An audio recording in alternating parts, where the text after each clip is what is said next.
بسم اللہ الرحمن الرحیم، صفحہ نمبر 63 ہی ہے۔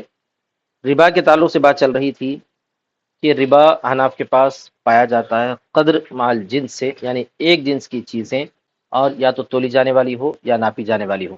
اگر دونوں شریک ہے تفاضل بھی حرام ہے اور نسیہ بھی حرام ہے، اور اگر دونوں میں وصف صرف ایک پایا جاتا ہو، یعنی یا تو وہ جو ہے مکیلی ہوں یا موزونی ہوں یا جو ہے ایک جنس کی ہوں، تو پھر تفاضل تو جائز ہے لیکن نسیئہ حرام ہے۔ امام شافعی رحمۃ اللہ علیہ نسیئہ کو بھی جائز قرار دیتے ہیں سوائے دو چیزوں میں۔ کون سی دو چیزیں ہیں وہ؟ تعمیت یا ثمنیت۔ اگر تعمیت اور ثمنیت ہے تو جو ہے تفاضل بھی حرام ہے، نسیئہ بھی حرام ہے۔ اگر کسی چیز میں تعمیت بھی نہیں ہے، ثمنیت بھی نہیں ہے، تفاضل بھی جائز ہے، نسیئہ ہونا بھی جائز ہے۔ ٹھیک ہے۔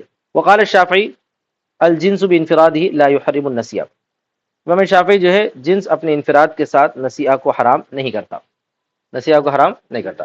یعنی کپڑے کے بدلے آپ کپڑا خرید رہے ہیں، جیسا کہ مزاحتی جائز ہے آپ کے پاس، ویسے ان کے پاس ادھار بھی جائز ہے۔ دلیل کیا ہے اس کی؟ دلیل یہ ہے کہ لأن بالنقدیۃ وعدمها لا يثبت الا شبہۃ الفضل، اس لیے کہ نقد لینے میں اور اس کے نہ ہونے میں نہیں پایا جاتا ہے مگر زیادتی کا شبہ، زیادتی کا شبہ پایا جاتا ہے۔ وحقیقت الفضل غیر مانع فیہ، اور حقیقت زیادتی اس میں مانع نہیں ہے۔ زیادتی ہو سکتی نہیں ہو سکتی؟ زیادتی ہو سکتی ہے۔ تو زیادتی کا شبہ کس میں پایا جاتا ہے؟ ادھار میں پایا جاتا ہے۔ مثال کے طور پر اگر آپ جو ہے امام شافعی یہ سمجھاتے ہیں، اگر آپ ایک کپڑا دیے عربی کپڑا 1 میٹر، ادھر سے دوسرا کپڑا لیے 2 میٹر، یا عربی کپڑا لیے 2 میٹر، تو جائز ہے بولے حنف، بولے ہیں ٹھیک ہے۔ تو لیکن جو ہے 1 مہینے کے بعد عربی کپڑا واپس لینا یہ جائز نہیں ہے، بولے بیع سلم کرنا اس میں جائز نہیں ہے، بولے کیوں؟ وجہ کیا ہے؟ وہ تو اس میں زیادتی کا شبہ پایا جاتا ہے، سمجھ میں آ گیا نا؟ 1 مہینے کے بعد اس کی قیمت کم ہو سکتی، بڑھ سکتی، اس واسطے جو ہے شبہ پایا جاتا ہے، نہیں کرنا ہے۔ یہ احناف کہتے ہیں، بول رہا شافعی جب حقیقتاً زیادتی جائز ہے اب لینے میں بھی، تو اس میں تو 1 مہینے کے بعد قیمت کی کمی زیادتی کا صرف شبہ پایا جاتا ہے، صرف شبہ پایا جاتا ہے۔ تو اس شبے کی وجہ سے ادھار کیوں حرام کرتے ہیں آپ لوگ؟ تو وہاں پر جو ہے اس میں کوئی شبے کی وجہ سے حرام نہیں ہوگا۔ تو بولتے ہیں یہ شافعی بولتے ہیں، آیا سمجھ میں؟ ہاں، مگر ان کے پاس وہی شرط رہتی، تعمیت اور ثمنیت۔ تعمیت اور ثمنیت اگر ہے تو اس میں تو ربا پکا ہے۔ اس سے ہٹ کے دوسری چیزوں کے اندر اگر وہ نقد نہیں ہے، اسی طرح پر اگر وہ کھانے پینے والی چیزیں نہیں ہیں، تو اس میں تفاضل بھی ٹھیک ہے، نصاب بھی ٹھیک ہے۔ وحقیقت الفضل غیر مانع حتی يجوز بیع الواحد بالاثنین، حقیقت فضل مانے نہیں ہے، یہاں تک کہ احناف کے پاس حقیقت زیادتی جو ہے ربا ثابت نہیں کرتی نا بھائی۔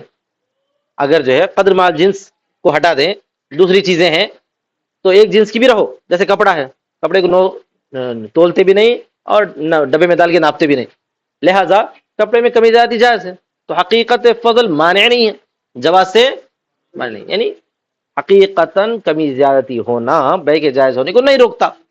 تو وہاں پر ادھار دینے میں صرف شبہ فضل ہے، کیا ہے؟ فضل ہے، وہی بولنا چاہتے ہو۔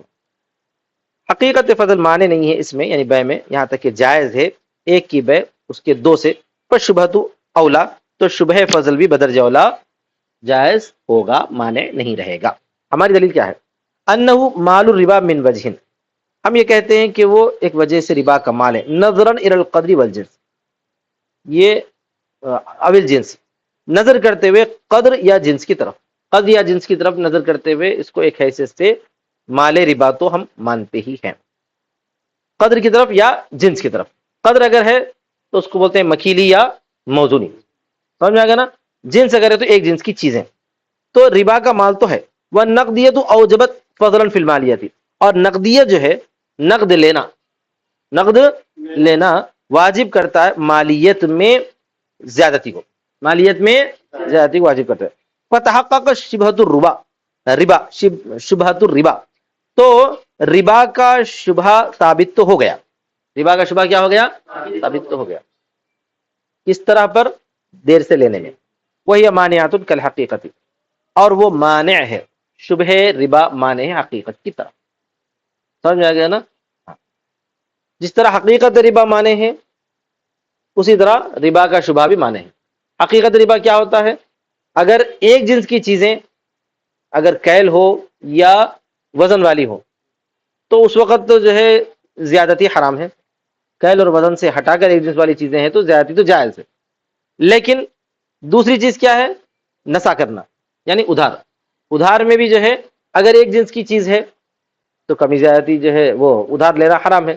اگر جنس بدل گئی لیکن دوسری صفت ہے اس کے اندر، یا وہ کیل ہے یا جو ہے وزن والی ہے، تو بھی اس میں بھی جو ہے شبہ ربا کا شبہ پایا جاتا ہے.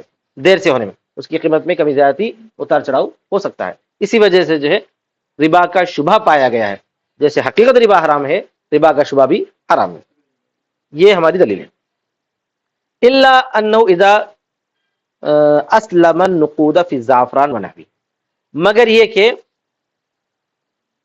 بیع سلم کرنا زعفران اور اس جیسی چیزوں میں. زعفران بھی تولی جانے والی چیز ہے یعنی وزنی ہے، اور نقد مانے سونا چاندی، دینار و درہم، وہ بھی تولی جانے والی چیز ہے. لیکن ہمارے مصنف یہ کہتے ہیں کہ احناف کے پاس بیع زعفران کی بیع سلم ہو سکتی ہے. بیع سلم کا مطلب ہے کہ پہلے پیسے دے سکتے ہیں، بعد میں جو ہے زعفران لے سکتے ہیں. حالانکہ یہ جائز نہیں ہونا چاہیے کیونکہ دو بھی تولی جانے والی چیزیں ہیں. جنس جمع ہو گئی نہیں جمع ہو گئی؟ جنس نے کیا جمع ہو گیا؟ قدر جمع ہو گیا. یہ بھی تولی جانے والی چیز ہے، وہ بھی تولی جانے والی چیز ہے. تو احناف کے اوپر جو اصول بیان کیا گیا اس اصول کے اعتبار سے اگر دونوں میں سے ایک صفت پائی جائے، قدر والی صفت پائی جائے، تو پھر ادھار جائز نہیں ہے. تو بیع سلم زعفران کا نہیں ہونا چاہیے کیونکہ زعفران کو بھی تولتے ہیں اور نقود کو بھی، دینار اور درہم کو بھی تولتے ہیں.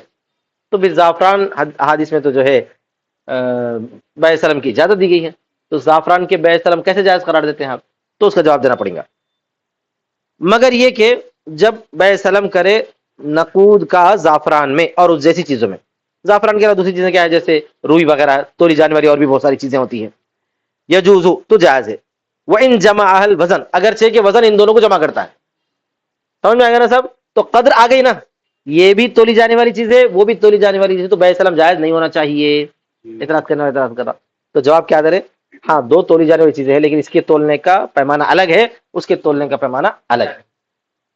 زعفران کو کس سے تولتے ہیں؟ من سے تولتے ہیں. من بول کے ان کا ایک ترازو تھا، اس سے تولا جاتا تھا، وہ پتھر سے تولا جاتا یا جو بھی ہوگا طریقہ کار. لیکن نقد کو کس سے تولتے ہیں؟ عام طور پہ جو ترازو ہوا کرتا ہے دینار و درہم کے تولنے کا، جیسے سونے کے تولنے کا چھوٹا ترازو سمجھو، اس سے تولتے ہیں. اور زعفران کو تولنے کا ایک الگ پیمانہ ہوتا ہے، وہ بھی تولا جاتا ہے لیکن الگ پیمانے سے تولا جاتا ہے. تو اس طرح پر پیمانے بدلنے کی وجہ سے دونوں جو ہے قدر کے اندر شامل نہیں ہے، یہ بولنا چاہتا ہوں. مگر یہ کہ کیوں؟ اس لیے کہ وعلیکم السلام ورحمۃ اللہ وبرکاتہ. جی آ رہا ہوں. کہاں تک آئے تھے اپن؟ ہاں، اس لیے کہ وہ دونوں متفق نہیں ہوتے ہیں وزن کی صفت میں. اس لیے کہ زعفران وزن کیا جاتا ہے امنا سے، منوں سے. یہ زعفران کے تولنے کا پیمانہ من ہے. وہ زمانے من الگ ہوتا تھا، آج کل کا الگ. وہ ہوا مسمن، اور وہ مسمن ہے. زعفران کیا ہے بھائی؟ اس کی قیمت لگائی جاتی ہے، وہ ثمن نہیں ہے. زعفران کیا ہے؟ مسمن ہے. سونا چاندی کیا ہے؟ ثمن ہے. سونا چاندی ثمن ہے. اس کا بھی وزن اس کا وزن کیا جاتا ہے، لیکن وزن ہونے کے باوجود بھی وہ ثمن ہے، اور یہ وزن ہونے کے باوجود بھی مسمن ہے. سمجھ میں آ گیا نا صاحب؟ تو دونوں جو ہے قدر کے اندر یعنی تول کے اندر دونوں برابر شریک نہیں ہے، تول کے باوجود بھی الگ الگ تول ہے. یہ تعین بالتعین، وہ تعین کرنے سے متعین ہو جاتا ہے. والنقود توزن بالسنجات، اور نقد جو ہے وزن کیے جاتے ہیں سنجات سے. سنجات کسے بولتے ہیں؟ ترازو جسے دینار درہم تولتے ہیں. وہ ہوا ثمن، اور وہ ثمن ہے. لا تعین بالتعین، وہ تعین کرنے سے تعین نہیں ہوتا. اسی وجہ سے زعفران کی بیع سلم جائز ہے، یعنی ادھار کاروبار زعفران کا ہو سکتا ہے. کیسے ادھار؟ کہ پہلے جو ہے آپ پیسے دے دو، بعد میں زعفران لو. ولو بان بنقود موازنتن، ہاں وہ بیع سلم خود بولتے ہیں نا، پہلے سامان دے دو بعد میں زعفران رسول کرو، وہ بھی جائز ہے. بیع سلم بھی جائز ہے. بیع سلم بھی جائز ہے، یا پہلے پیسے دے کے بعد میں زعفران رسول کرنا بھی جائز ہے. ادھار کی بیع دونوں میں بھی جائز، سلم بھی جائز ہے اور ادھار بھی جائز، دونوں بھی جائز ہے. ولو باع بالنقود، اور اگر اس کو بیچے نقود سے موازنتن، موازنہ کے طور پر، وزن کے طور پر، وہ قبضہ، اور اس کا قبضہ کر لے. صحت تصرف فیہا قبل الوزن، تصرف صحیح ہو جاتا ہے اس میں وزن کرنے سے پہلے پہلے، اور زعفران میں اور اس جیسی چیزوں میں جائز نہیں ہوتا ہے وزن کرنے سے پہلے پہلے. دونوں میں فرق بتا رہے ہیں، زعفران بھی وزن کرنے والی چیز ہے اور نقود بھی وزن کرنے والی چیز ہے، لیکن نقود جو ہے متعین کرنے سے متعین نہیں ہوتے اور زعفران متعین کرنے سے متعین ہو جاتا ہے. دونوں میں فرق کیا ہے؟ یہی فرق ہے کہ اگر کوئی آدمی جو ہے بیچا نقود کے بدلے میں وزن کر کے، اس کو بیچا نقود کے بدلے میں وزن کر کے نقود کو بیچا، وقبضها اور اس کا قبضہ بھی کر لیا، صحت تصرف فیہا اس میں تصرف کرنا صحیح وزن سے پہلے پہلے، کس میں؟ نقود میں وزن کرنے سے پہلے، یعنی دینار درہم وغیرہ ہے وہ بھی وزن کے تھے اور زعفران بھی وزن کا تھے، وزن سے زعفران کو خرید لیے نقود کے بدلے میں. تو قبضہ کرنے سے پہلے پہلے اچھا وزن کرنے سے پہلے نقود میں تصرف کر سکتے ہیں. جو نقود لیا نا، درہم لیا سمجھو، اس کو وزن نہیں کرا، وزن کرنے کی چیز ہے، وزن نہیں کرا، تصرف کر دیا، تصرف صحیح ہے. لیکن زعفران کو خریدا، کس کے بدلے میں خریدا تھا؟ نقود دے کر خریدا تھا، انہیں قبضہ بھی کر لیا، تصرف نہیں کر سکتا جب تک کہ اس کو وزن نہ کر لے، جب تک کہ اس کو وزن نہ کر لے. وجہ کیا ہے؟ نقود جو بنائے جاتے ہیں نا وزن کے اعتبار سے ہی بنائے جاتے ہیں، لیکن وہ طے ہو جاتے ہیں، وہ اس طرح پر رہتے ہیں کہ وہ نقود کے علاوہ رکھ کے دوسرا نقود بھی لا لیے برابر رہتا ہے. سمجھ میں آ گیا؟ برابر رہتا. تو وزن کر لیے تو ٹھیک ہے، نہیں بھی کرے تو اس میں تصرف صحیح ہے، بولنا چاہتے ہیں نہیں بھی کرے تو اس میں تصرف صحیح ہے، کیونکہ سب نقود ایک جیسے برابر رہتے ہیں. اور زعفران اور اس جیسی چیزوں میں جائز نہیں ہے وزن کرنے سے پہلے پہلے تصرف کرنا، جائز نہیں ہے. وزن کر لینا کون کرتا ہے؟ وزن اس سے پہلے آ گیا خریدار، وزن کر لینا. کون وزن کر لینا؟ کر لینا، وزن کر لے کے جو ہے استعمال کر لینا تاکہ اس کی کوئی چیز بچی ہوئی تمہارے پاس نہ رہے. تو وزن کرے بغیر اس میں تصرف نہیں کر سکتا خریدار، لیکن نقود والا تصرف کر سکتا نہیں کر سکتا؟